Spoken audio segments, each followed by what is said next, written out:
sebelum desainnya itu dicetak, maka dites, diperiksa dulu bagaimana kualitas atau hal-hal terkait dengan kemasan. Karena seperti ini pernah ada kasus juga ya ketika sahabat UMKM dimanapun kalian berada, jumpa lagi di Ngopi Yuk, ngobrol pintar bareng NTB Mall. Dan di Ngopi Yuk hari ini kita bakal seru-seruan bareng dengan sosok wanita tangguh yang ada di NTB juga. Selamat datang Ibu Yanti. Terima kasih Mbak Juju. Luar biasa sekali akhirnya bisa ketemu. Senang. Ini adalah salah satu sosok yang wanita inspiratif yang ada di Nusa Tenggara Barat. Beliau Bunda sebagai Ketua Balai Kemasan ya Bu ya? Kepala Balai Kemasan. Kepala Balai Kemasan. Mohon maaf kalau salah Bu. Iya luar biasa. Dan kita akan banyak tanya nih sama Bunda Yanti karena banyak banget yang bisa kita tanyakan ke Bunda Yanti sendiri terkait dengan pengalaman dan lain sebagainya. Dan sudah berapa lama Bu bergelut di Balai Kemasan? Iya, sebenarnya baru ya dari bulan April, tepatnya akhir bulan puasa ditugaskan di Balai Kemasan. Luar biasa. Sebelumnya di mana Bu kalau boleh tahu? Sebelumnya di Dinas Dikbud Provinsi. Oh luar biasa. Iya. Mungkin ini after the record juga untuk sahabat UMKM ya Bu. Kalau Balai Kemasan ini di bawah Dinas Perindustrian. Betul. Ya Bu ya. Biasanya kalau di Balai Kemasan itu membantu UMKM untuk membuat kemasan-kemasan agar mereka bisa menjual, karena kan UMKM kita butuh referensi. Betul. Seperti itu. Biasanya aktivitas apa Bu yang dilakukan sama tim Balai Kemasan untuk membantu UMKM ini? Iya. Jadi seperti yang Mbak Juju sampaikan tadi, bahwa kami adalah OPD di bawah Dinas Perindustrian. Jadi dulu sebelumnya itu ada 2 UPTD, unit pelaksana teknis dinas di bawah Dinas Perindustrian. Ada satunya ada STIPAK, Science and Technology Industrial Park ya di Banyumulek. Kemudian satunya adalah instansi kami Balai Kemasan. Dan bulan lalu STIPAK pindah di bawah Dinas Dikbud Provinsi, sehingga tersisa satu aja Balai Kemasan saja sekarang yang bernaung di bawah UPTD, yang bernaung di bawah Dinas Perindustrian. Luar biasa. Jadi sebetulnya sebelumnya ada banyak dua saja, tapi sekarang satu saja. Jadi Balai Kemasan saja sekarang sebagai UPTD di bawah Dinas Perindustrian. Iya. Mungkin ini banyak juga sahabat UMKM yang kita kan banyak sekarang Bu melihat orang-orang juga masih membuat di luar daerah. Iya. Seperti itu. Mungkin karena kurangnya informasi juga terkait dengan Balai Kemasan ini ya Bu ya. Padahal dekat banget loh teman-teman lokasi dari Balai Kemasan sendiri. Di mana Bu tempatnya? Kalau dari arah dari arah Jalan Pendidikan sebenarnya lurus itu bisa masuk lewat depan, lewat belakang. Di situ ada SMK 3, lurus dikit bisa belok nanti menuju Jalan Gunung Dieng. Ya, tapi kalau dari depan bisa sebelum NTB Mall. Berarti ada di dekat NTB Mall ya Bu ya lokasinya. Wah. Betul. Nah, itu dekat banget. Jadi teman-teman yang mungkin nanti konsultasi ke sini soalnya sebetulnya banyak banget Bu teman-teman nih dari sahabat UMKM yang mereka mau masukin barangnya ke NTB Mall. Tapi sayangnya kan kalau mau masuk ke NTB Mall offline yang di toko itu minimal kita melihatnya juga dari segi packaging juga Bu. Benar. Selain dari legalitas dan akhirnya banyak yang kami nggak bisa terima. Benar. Karena kemasannya gitu. Betul. Akhirnya kami juga bisa kolaborasi nih sama Balai Kemasan karena kan sahabat UMKM yang pengen buat kemasan nggak tahu mau buat di mana, akhirnya ke Balai Kemasan Bu. Kalau sampai saat ini ada berapa sih Bu, terhitung nggak ataukah ada datanya Bu? Apa itu? Sahabat UMKM atau masyarakat yang membuat kalau data persisnya mungkin ada di ini ya, saya nggak hafal.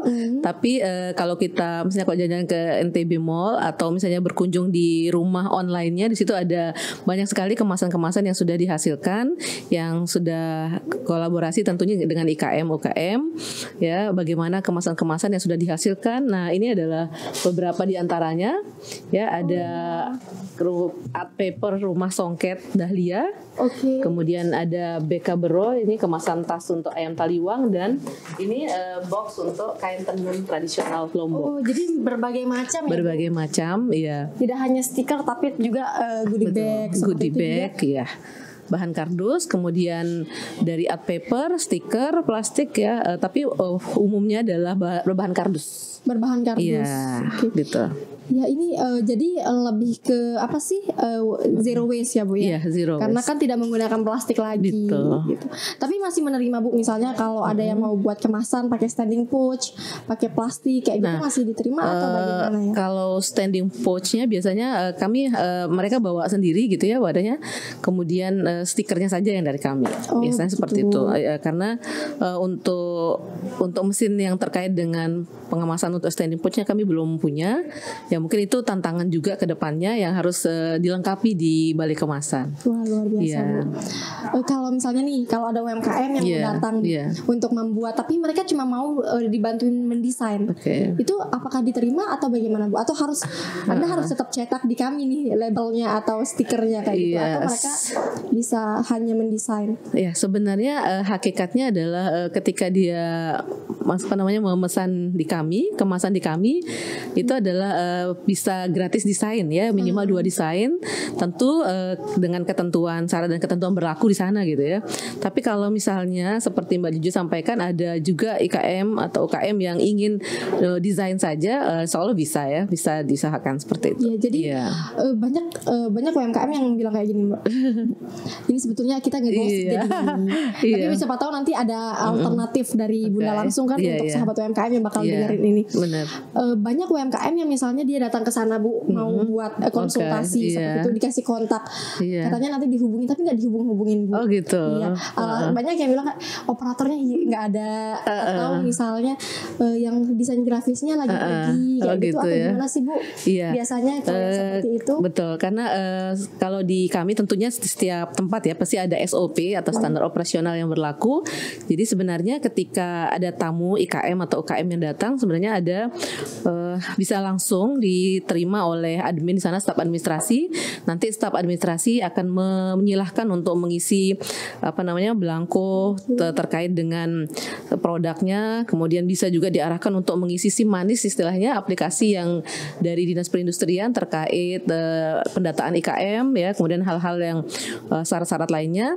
Nah, nanti setelah administrasi awal diselesaikan, nanti akan diarahkan ke desainernya. Ya, jadi untuk sekarang ini kami punya 2 desainer. Mungkin itu juga nanti kendala kenapa tidak semua mungkin bisa terakomodir ya, karena 2 desainer tadi ya. 2 desainer tadi, kemudian nanti dari hasil konsultasi dengan desainer produknya itu, karena setiap IKM yang datang yang ingin memesan kemasan, mereka tentunya punya soul, punya passion yang berbeda-beda ya terkait dengan produknya. Jadi butuh komunikasi langsung dengan desainernya di sana. Nanti ketika dari desainer nanti bisa nanti dicek kembali oleh quality control, di mana quality controlnya ini adalah pejabat fungsional di balik kemasan. Sampai dengan sekarang ini ada 2 pejabat fungsional yang ditugaskan di kantor kami, dan sedihnya dua-duanya itu akan memasuki purna tugas bulan ini dan bulan depan lagi gitu. Dan sudah ada SK pensiunnya gitu ya, luar biasa. Yang pejabat fungsionalnya itu ada namanya Bu Rikse dan Pak Saleh Agil di sana. Ya mudah-mudahan kedepannya tentu akan ditugaskan kembali pengganti beliau yang lebih baik lagi. Sudah dinonaktifkan ya Bu ya? Sampai sekarang ini masih bertugas, walaupun sudah ada SK pensiun, tetapi tepatnya akan berakhir di bulan September satunya, kemudian ada juga yang bulan depannya lagi bulan Oktober gitu. Wah, cepat ya Bu. Ada yang sudah 58 tahun, ada yang sudah 60 tahun. Dan itu desainer yang ada di balai kemasan. Itu quality controlnya. Yang quality control pejabat fungsional yang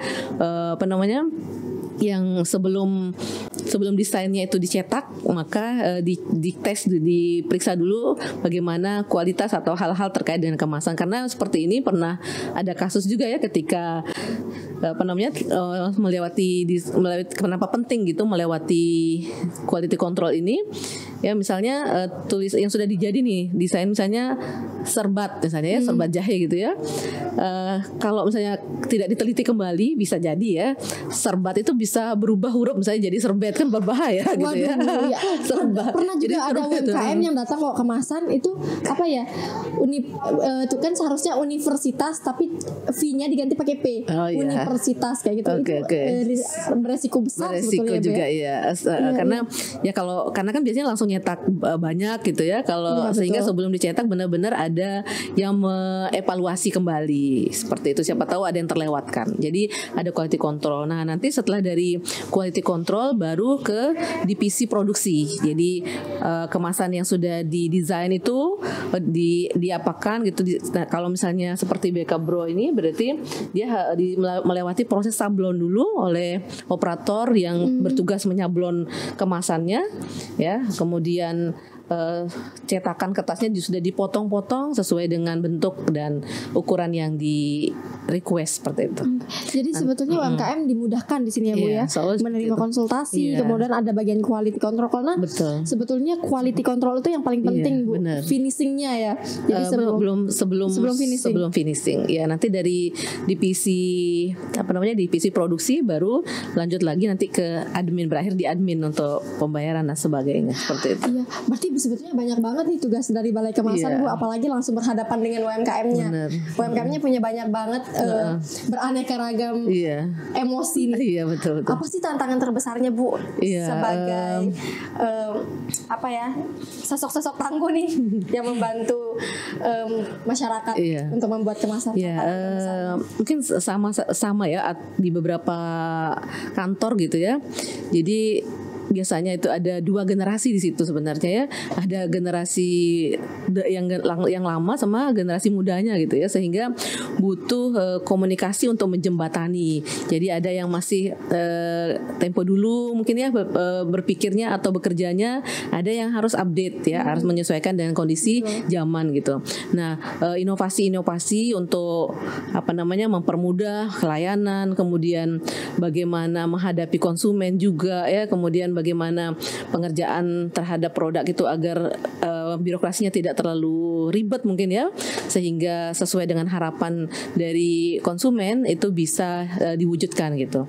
Nah, kemudian itu yang pertama. Kemudian yang kedua adalah karena kita ini kan lembaga Balai Kemasan ini adalah salah satu unit di bawah OPD Dinas Perindustrian tadi, dan tentunya juga sebagai penghasil PAD gitu ya. PAD di PAD itu apa Bunda? Pendapatan daerah ya. Oh iya. Pendapatan daerah. Nah, sumber pendapatan daerah juga, sehingga sering juga dianggap gini loh.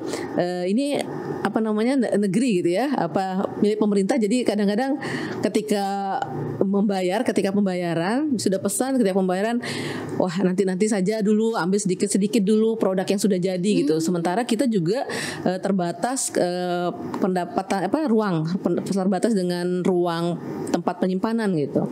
Jadi kalau misalnya UKM sudah memesan, kalau tidak segera diambil juga jadi masalah juga, karena nggak ada tempat untuk taruh produk berikutnya seperti itu ya.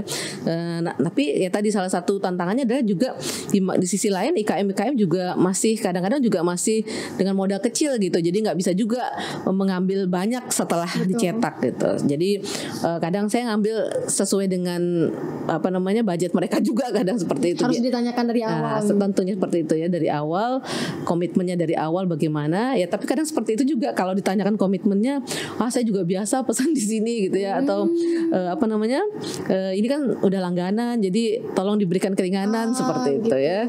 Ya memang harus tarik ulur, karena kalau terlalu strict juga UKM-nya juga lari juga kadang-kadang di satu sisi ya. Jadi gimana caranya, di satu sisi ada kebijaksanaan juga, di satu sisi ya harus sesuai dengan SOP juga seperti itu. Luar biasa. Ibu sebelum misalnya nih ketika mereka mau membuat produk mereka kemasannya itu ketika mereka deal akhirnya oke, saya mau buat sesuai dengan desain ini, itu ada tiket MOU atau bagaimana Bu, atau ada surat perjanjian atau ya lolos aja? Di awal kan memang yang ketika dia datang tadi saya sampaikan, IKM atau UKM yang datang, maka dia diterima oleh admin ya. Nanti admin mengisi, ada kayak tentu tadi mengarah ke syarat dan ketentuan, ada persyaratan dan sebagainya yang harus disepakati kedua belah pihak gitu. Jadi mungkin disitulah nego-negonya, bagaimana kadang maunya konsumen bagaimana, peraturan dari kami bagaimana, nanti dipertemukan dengan isian form yang ada seperti itu. Tapi secara nggak langsung nih saya pengen nanya Bunda. Kan Bunda nih melihat produk UMKM ya. Ketika mereka membawa produk, kalau mau membuat kemasan, mereka pasti bawa produknya. Kalau dari yang Bunda sendiri lihat nih, melihat sahabat UMKM atau teman-teman UMKM yang ada di NTB membuat kemasan ketika membawa produknya, apa yang Bunda lihat dari situ? Iya, tentunya ketika kita melihat seperti itu yang pertama adalah tantangan ya untuk membuat UMKM ini maju ya. Yang kedua adalah peluang gitu. Oh, ini peluang yang harus kita bantu karena memang IKM dan balik kemasan ini seperti mata rantai. Jadi dia saling terkait, saling terkoneksi dan saling membutuhkan gitu. Kenapa? Karena kita kalau misalnya IKM-nya bagus ya, maka tentu akan terus produksi dan akan pesan gitu. Sehingga perlu kita dampingi juga gitu. Dan demikian juga ketika sudah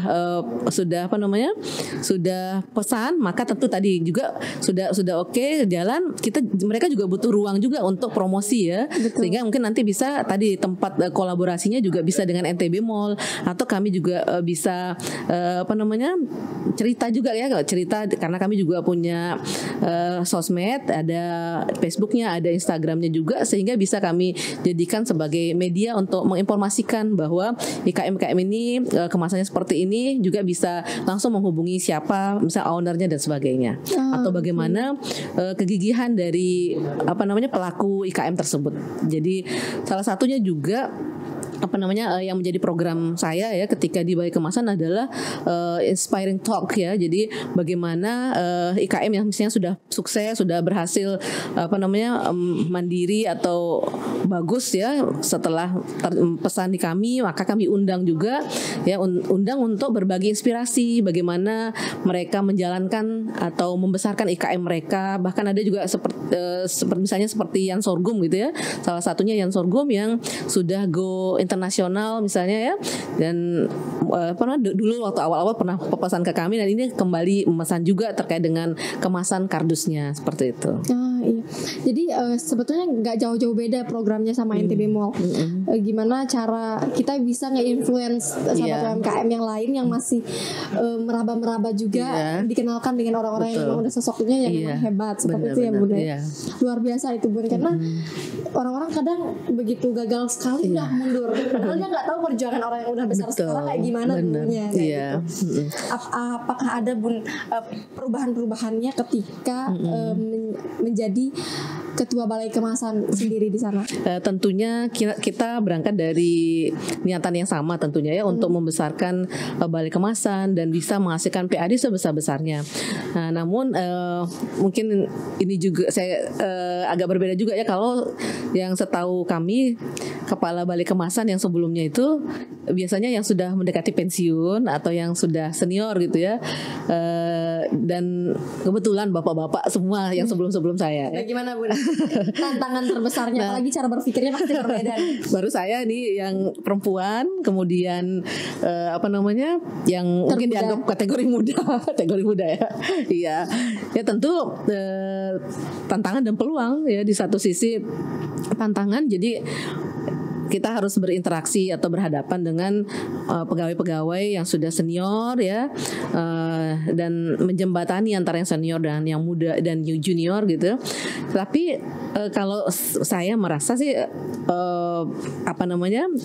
justru dari yang senior malah ini ya luar biasa gitu, dedikasi mereka, kedisiplinan mereka, ide-idenya juga nggak kalah sama yang junior ya. Justru kita yang junior itu yang harus banyak belajar dari teman-teman yang sudah senior di sana.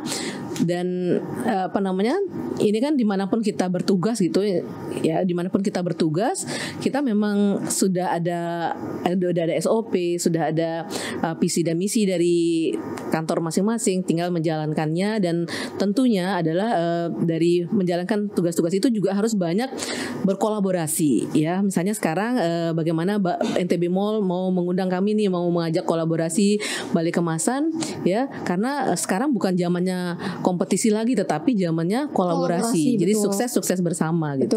Iya. Apalagi kita sama-sama sebetulnya di bawah dinas ya, bener. Bu. Seharusnya jangan saling bersaing. Di bawah Pemprov ya. Iya, di bawah dinas di bawah Pemprov. Jadi sebetulnya harus berkolaborasi, jangan saling bersaing. Dia punya ini, oh iya kita harus punya. Sebetulnya kayak gitu, tapi gimana nih dia yang udah punya itu bisa kita kolaborasi biar nanti kedepannya kita bisa barengan kayak gitu ya, Bu ya. Luar biasa. Kalau dari Ibu Bunda sendiri nih melihat selama ini ada di Balai Kemasan, gimana sih stigma masyarakat yang Bunda pikirkan, orang-orang memikirkan Balai Kemasan ini seperti apa sih? Seperti itu. Iya, kalau tadi di awal saya sudah sampaikan, karena ini merupakan kantor pemerintah gitu ya. Seringkali ketika misalnya kita memberikan materi atau turun ke masyarakat, ke desa misalnya ya, seringkali bantuan mereka mengharapkan bantuan semua gitu ya, padahal bisa gratis kan nih. Ya itu betul. Tetapi sebenarnya kita stimulus saja gitu ya, ketika kita memberi bantuan tidak bisa mengcover semua juga karena keterbatasan juga, tetapi berupa stimulus saja. Bagaimana rangsangan agar IKM ini bisa terus lebih baik, bisa terus maju, bisa dikenal oleh masyarakat dan bisa memenuhi standar-standar desain atau kemasan dari produknya sehingga bisa bisa diterima oleh masyarakat gitu itu. Itu tantangan yang luar biasa menurut saya, Bunda, apalagi bertemu dengan orang banyak. Betul. Ya. Kalau dari Balai Kemasan sendiri, Bu, melihat banyak sebetulnya kan UMKM ini punya potensi besar ya, Bu. Betul. Ya, untuk bisa go internasional seperti itu, sama seperti yang tadi Bunda bilang. Nah, dari kemasan sendiri berpengaruh berapa persen sih, Bu, kalau menurut Bunda sendiri, agar mereka bisa naik kelas? Sebelum menjawab itu saya ingin menginformasikan bahwa untuk di Indonesia Balai Kemasan NTB itu masuk ke 3 terbaik se-Indonesia, setelah Jawa Tengah ada 3 ya, Jawa Tengah, Jawa Timur dan Nusa Tenggara Barat. Luar biasa. Iya, alhamdulillah.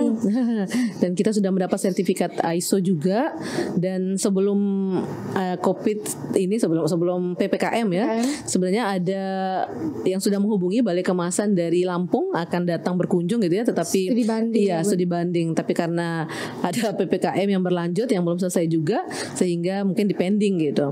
Artinya NTB sudah menjadi lirikan nasional, sudah menjadi salah satu rujukan juga, dan beberapa waktu lalu Bu Dirjen IKMA berkunjung juga ke Balai Kemasan ya, Bu Dirjen IKMA, kemudian kebarengan juga ke NTB Mall ketika itu. Jadi beliau berharap gitu ya, rumah kemasan yang ada di NTB itu tidak memiliki kekhasan masing-masing gitu. Kalau misalnya di Mataram atau di rumah kemasan NTB, mungkin kekhasannya yang paling khasnya itu adalah di kemasan kardus ya, dengan adanya mesin-mesin pendukung.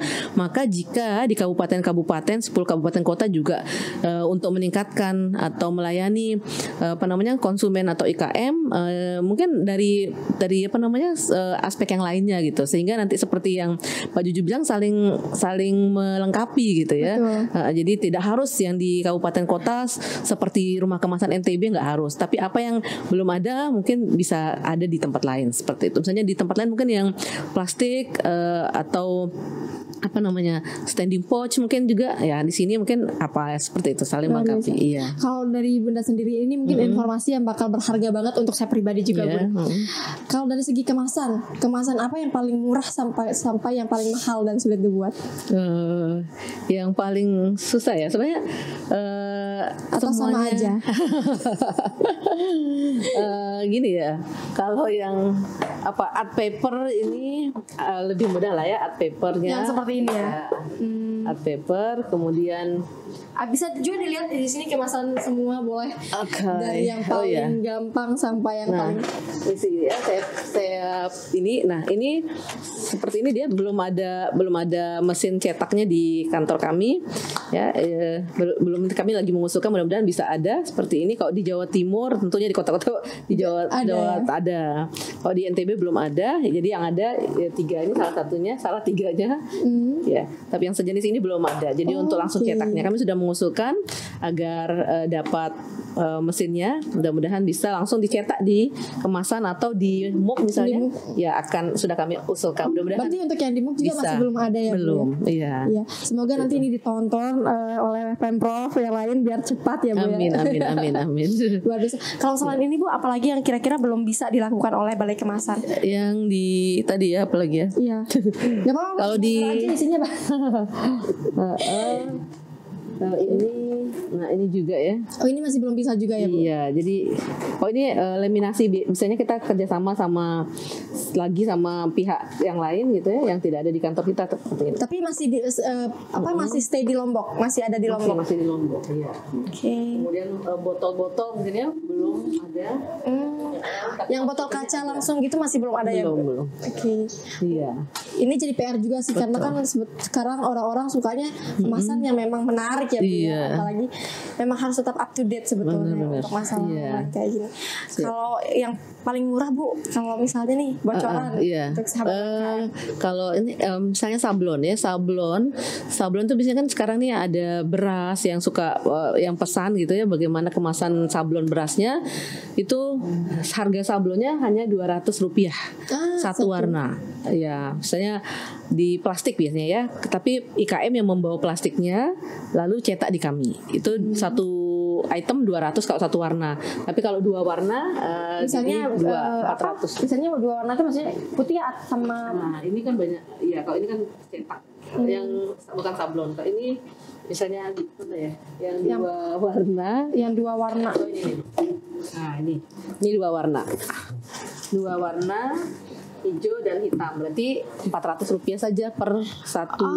Oke. Jadi termasuk murah ya. Berarti hitungannya itu bukan besar kecilnya tapi warnanya. Iya. Itu berpengaruh juga untuk semua kemasan atau gimana Bu? Iya, mungkin sama besarnya juga ya, kayaknya besarnya juga. Kalau semakin besar tentunya ada tambahan lagi harga sedikit.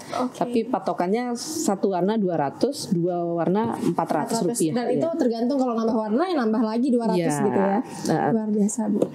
Kalau dari tadi kan Ibu udah cerita-cerita juga nih program-programnya apa aja gitu.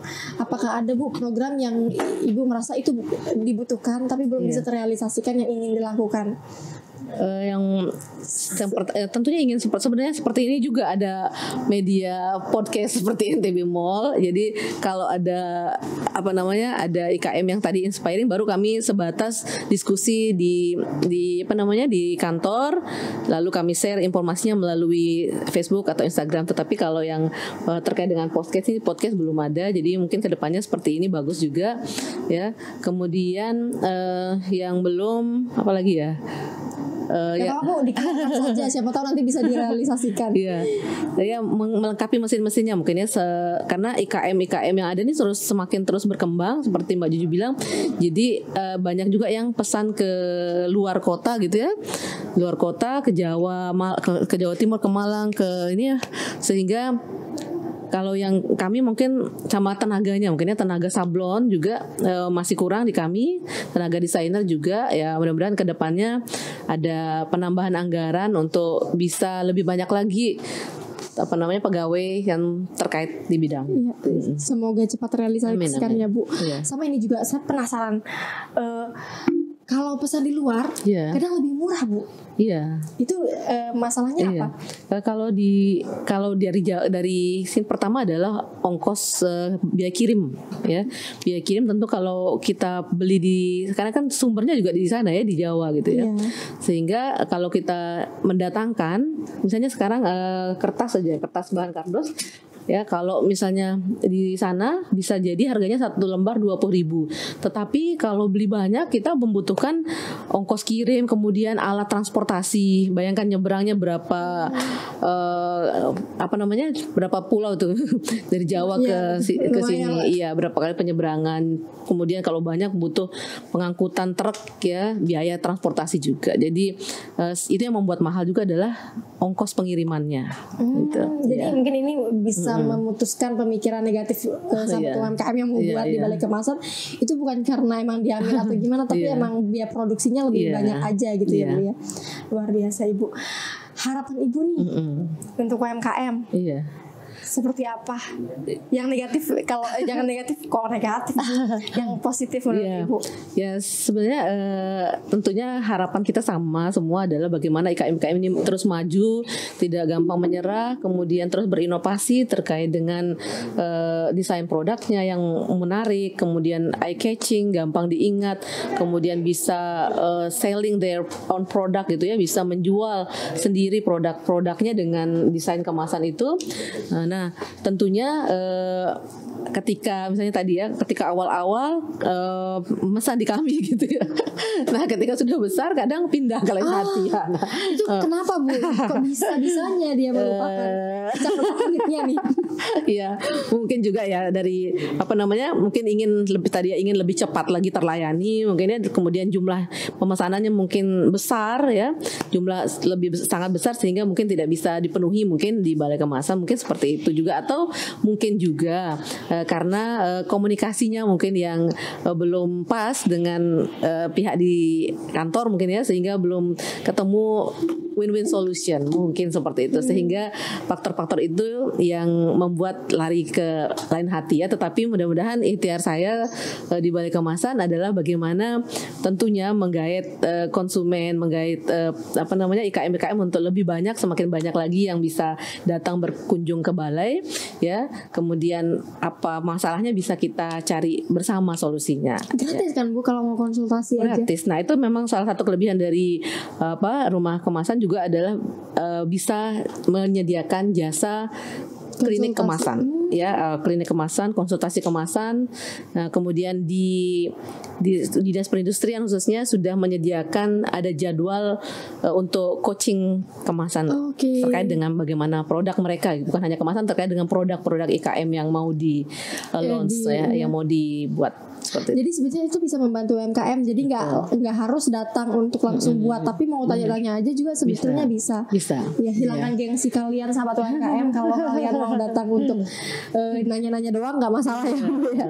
Ya mungkin nanti bisa di-share juga Bu jadwal-jadwal hari apa aja Bu untuk jadwal. Hari Selasa, Rabu, Jumat, Kamis, Jumat ada, Senin sampai Jumat ada, cuman petugasnya yang berganti shift gitu.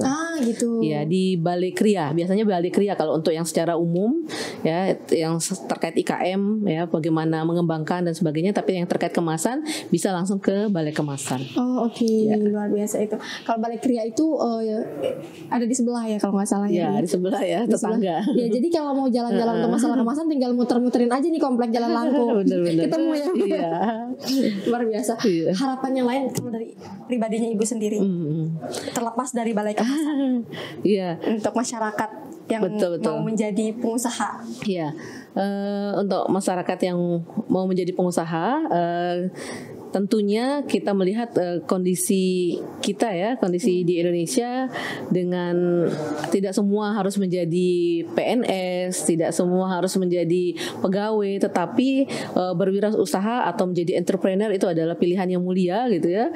Bahkan Nabi Muhammad itu juga adalah seorang wiraswasta, seorang pedagang gitu ya.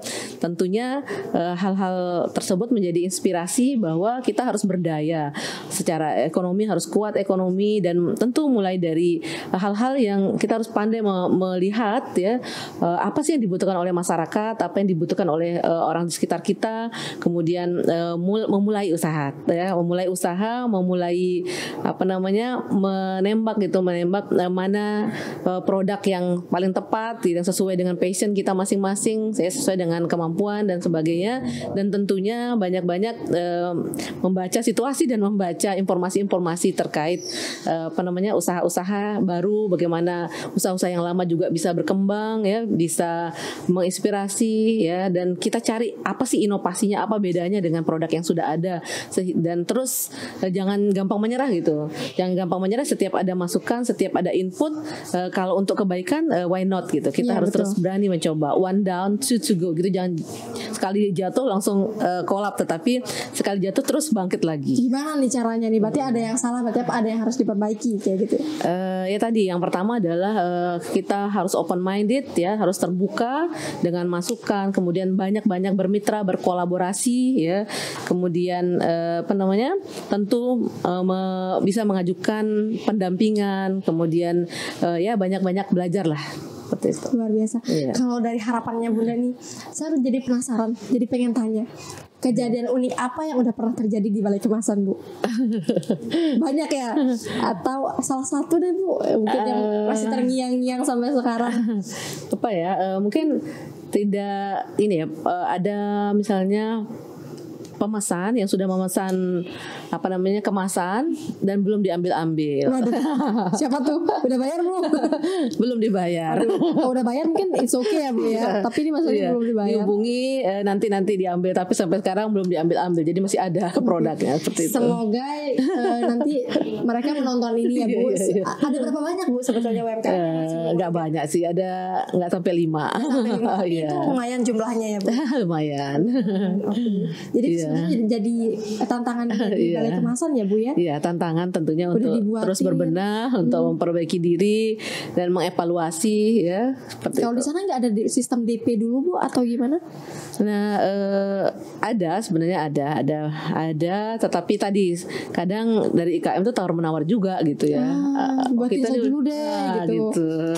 Jadi kadang-kadang kita juga menyesuaikan juga. Iya.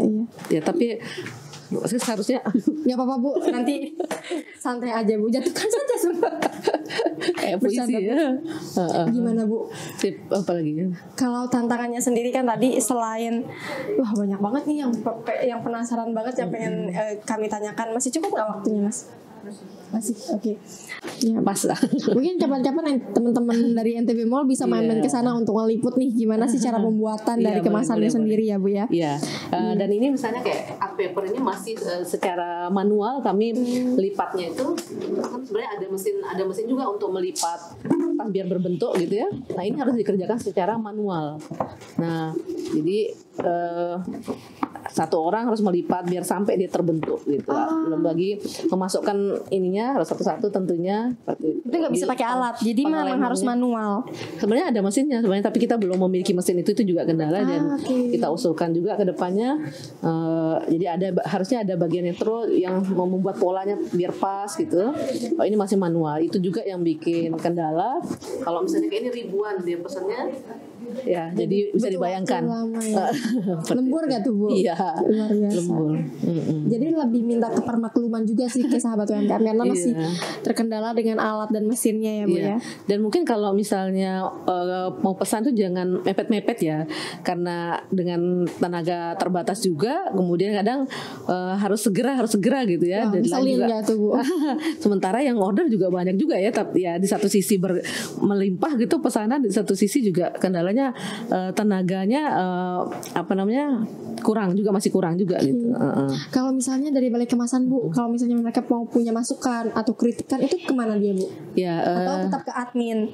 Bisa di admin, bisa melalui messenger, inbox ke Facebook, bisa juga ke saya juga. Jadi kalau mau kritik teman-teman langsung boleh. Bisa di share di DM ya Bu ya. Benar. Kemudian di Instagram juga bisa, di Rumah Kemasan, atau langsung ke Balai Kemasan dengan senang hati. Ya. Jadi nggak masalah sebetulnya terbuka ya, siapapun jangan takut kalau memang ada yang diresahkan sebetulnya Bu ya. Siap. Mungkin satu lagi nih Bu. Iya. Atau nggak tahu nanti mungkin ada pertanyaan lagi yang lain.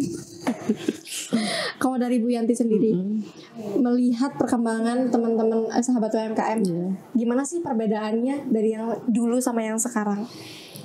Ya, kan ketika kita membuat kemasan, maka tadi ya terpenuhi standar. Yang pertama adalah kemasannya bisa melindungi produk, ya, melindungi produk dari debu, dari kuman, ya, kemudian dari cahaya matahari juga, itu yang pertama. Yang kedua adalah sebagai ini bisa selling their own product. Jadi ini tulisannya misalnya BK Boro Ayam Taliwang. Jadi bukan hanya sekedar kemasan kosong gitu kan, ada juga nih yang polosan. Ya, ini produknya siapa gitu ya, mau pesan lagi di mana gitu. Maka di kemasan itu berisi tentang informasi dari produk produk tersebut bisa menjual dirinya, menjual produk tersebut gitu ya. Gak apa-apa, sahabat UMKM paham kok. Iya. Kemudian menarik gitu dan ada beda atau diferensiasi dengan produk lain, misalnya seperti ini. Jadi ketika misalnya ini tepung bumbu serbaguna. Nah ini ketika kenapa dia berbeda ya? Kenapa beda? Orang langsung lihat, oh kalau yang ini berarti original ya nih. Iya. Kayaknya sama-sama original tapi beda merek. Oh beda merek, sorry. Iya. Mungkin yang ini tepung bumbu sama juga Maichiko, ini beda merek. Ini Maichiko, yang ini Azla. Yang Azla. Sama dari Maichiko. Oh sama-sama ya. Oke. Yang pedas, yang satunya orange. Oh, yang mana yang pedas? Sama tulisannya yang merah. Bisa yang merah. Yang merah ya. Oh, begitu. Karena sama-sama original tulisannya. Oh, yang sebelah Bu, yang pedas Bu. Yang bukan yang Azla tapi yang sebelahnya. Iya. Nah, itu. Ketika dari jauh pun kenapa kita melihat tulisannya, orang sudah tahu oh ini yang pedas, ini yang enggak gitu ya. Jadi kemasan itu berpengaruh seperti itu. Warna berpengaruh juga nggak sih? Banget. Warna juga eye catching atau enggak gitu ya, menarik atau enggak gitu ya. Kalau dari Ibu sendiri misalnya ada nggak sih warna-warna yang cepat banget menarik perhatian konsumen? Orange maybe ya. Orange. Mungkin kalau didengar habis ini orang-orang bakal ganti kan Mas menjadi warna orange. Jadi cerah gitu ya, menarik hati ya. Menambah nafsu selera makan juga kayaknya. Iya. Itu untuk yang kemasan makanan. Iya. Gimana Bu? Kemasan makan. Tadi bedanya gitu ya. Nah, sekarang mungkin beda sama sebelumnya. Kalau di kami itu ada inovasi yang berhasil kami dampingi, yaitu ayam taliwang Bekabero. Bacanya Bekabero ya karena taliwang itu Bekabero. Iya. Jadi khas gitu. Oh ini ayam taliwang Bekabero. Jadi banyak ayam taliwang yang ada, tetapi yang baru bekerja sama lah, baru mau didampingi dan difasilitasi untuk bisa menjadi kemasan steril. Itu salah satunya. Yang saat ini adalah ayam taliwang Bekabero, ada di Jalan Erlangga. Ada juga kalau nggak salah produknya di NTB Mall. Oh ya. Iya. Nah ini sangat praktis ya, bisa dibawa gitu. Ini pesan di kami juga bisa dibawa, kemudian bisa dikirim ke luar negeri juga ada, ke Mesir, ke Turki dengan kemasan yang sama atau beda lagi? Mungkin bisa dikemas ulang mungkin ya. Tidak ya, kalau mau pakai ini juga bisa, tetapi dengan kemasan di dalamnya saja yang sudah ada plastikannya, sudah dikemas steril, itu bisa bertahan sampai setahun ya. Tapi di freezer? Tidak, itu jadi awal pengemasannya itu sudah ada langkah-langkahnya, jadi nggak perlu di freezer pun dia sudah awet. Oke. Walaupun dia bersambal kan? Iya, jadi penanganan awalnya. Ya, makanya ada pengemasan steril istilahnya. Luar biasa. Ya, berarti dari itu. Misalnya kalau makanan basah itu bawa produknya ke balai kemasan. Kebetulan yang Bekabero ini di rumah produksinya sendiri di Jalan Erlangga.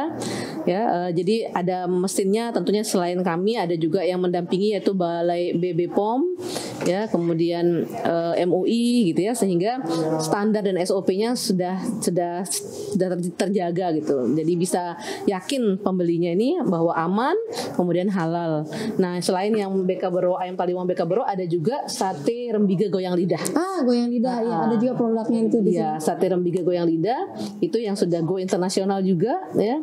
Dan tadi intinya adalah produknya bisa bertahan lama ya. Mungkin kalau ada tamu dari Jakarta, dari luar negeri yang setelah dia makan di tempat ternyata cocok sama lidahnya gitu ya, dan mau dibawa ya. Kalau mungkin yang belum dikemas secara steril mungkin agak susah bawanya dan cepat rusak mungkin ya. Tapi dengan kemasan steril yang sudah kami dampingi itu bisa bertahan lama, 6 bulan, 1 tahun bahkan seperti itu. Oke, berarti saya ngerti gini Bu.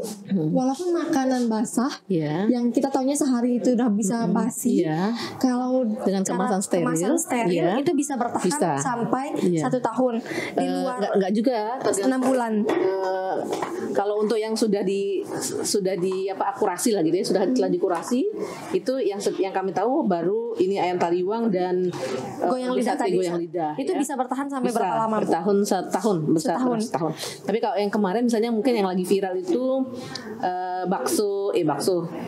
yang pejabat, cilok pejabat. Nah itu ciloknya sempat dicoba oleh staf kami, oleh Pak Heldi, itu dikemas steril seperti itu bisa bertahan seminggu. Kalau dalam kemasan steril apalagi tidak di kulkas ya, lebih lama lagi. Ini yang di luar di suhu ruang setelah dia dengan proses kemasan steril. Itu kenapa hanya bisa 1 minggu, Bu? Ya kita bisa jadi mungkin karena salah satu kendalanya mungkin masa kan dari produknya, pembuatannya itu bisa jadi pembuatannya, kemudian bahannya juga bisa harus langkah-langkah untuk membuatnya juga gitu ya. Kan harus steril, tangannya tidak boleh langsung dengan harus pakai sarung tangan, kemudian ruangannya harus steril. Jadi tergantung pembuatannya juga ya Bu ya. Sehingga kedepannya kami sudah bekerja sama juga dengan BB POM. Kedepannya rumah kemasan itu akan ada ruangan untuk ruang pangan steril gitu ya, pengemasan pangan steril.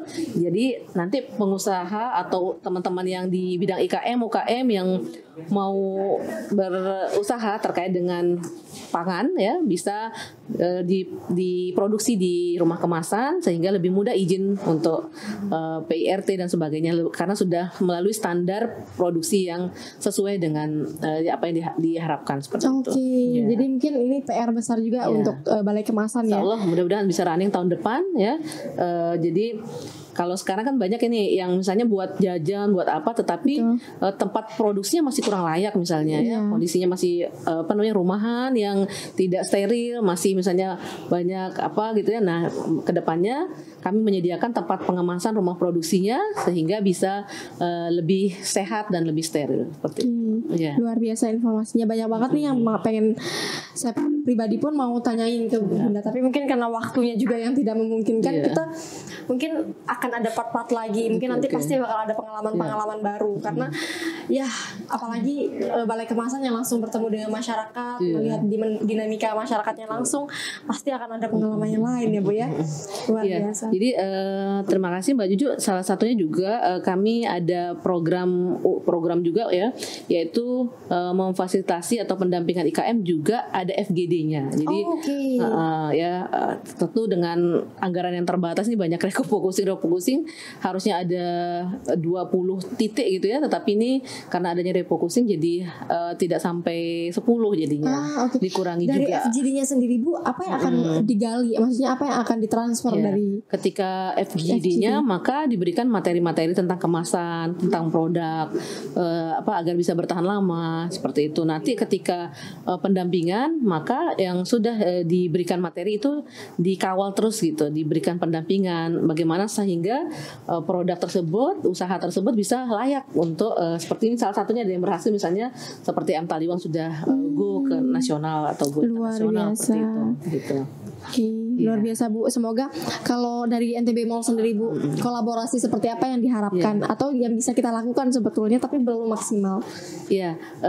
Tentunya ya banyak orang kan sebenarnya ingin eksis gitu ya, ingin continue usahanya, namun seringkali adalah yang terputus itu adalah mata rantai untuk marketingnya ya.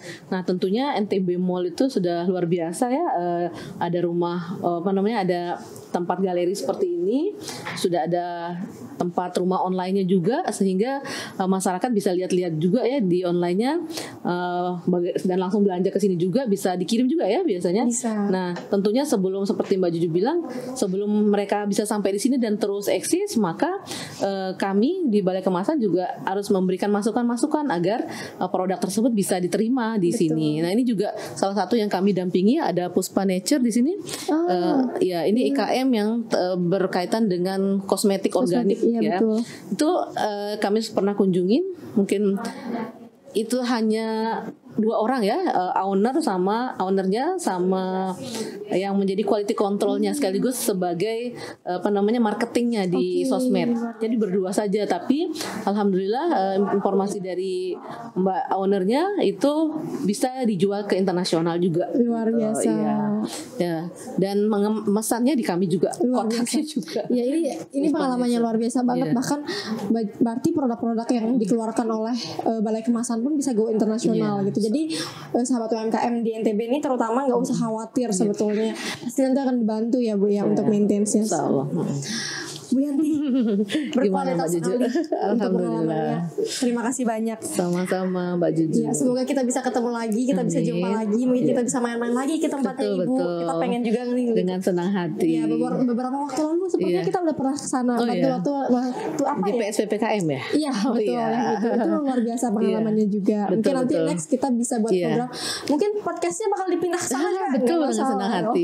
Iya, dengan senang hati jadi bisa melihat langsung sekaligus jalan-jalan atau edukasi virtual bagaimana kondisi langsung. Betul. Di kita bongkar apa yang ada di balai kemasan untuk menghilangkan rasa penasaran sahabat UMKM. Oke, mungkin sekian Bun untuk podcast kali ini. Luar biasa sekali. Terima kasih banyak juga Bunda sudah berkenan untuk hadir di sini. Semoga tidak kapok ya Bu ya. Luar biasa. Oke, Bunda sebelum kita tutup, jadi NTB Mall sendiri punya yel-yel. Nanti Bunda ikutin saya. Siap. Saya bilang NTB Mall. Bu Yanti bilang semua ada, semua bisa. Semua ada, semua bisa. Dari NTB untuk Indonesia. Oke. Siap. Kita mulai.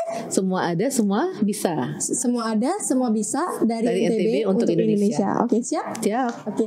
NTB Mall. Semua ada, semua bisa dari NTB untuk Indonesia. Luar biasa. Terima kasih sahabat UMKM. Bye bye. Ketemu jumpa lagi.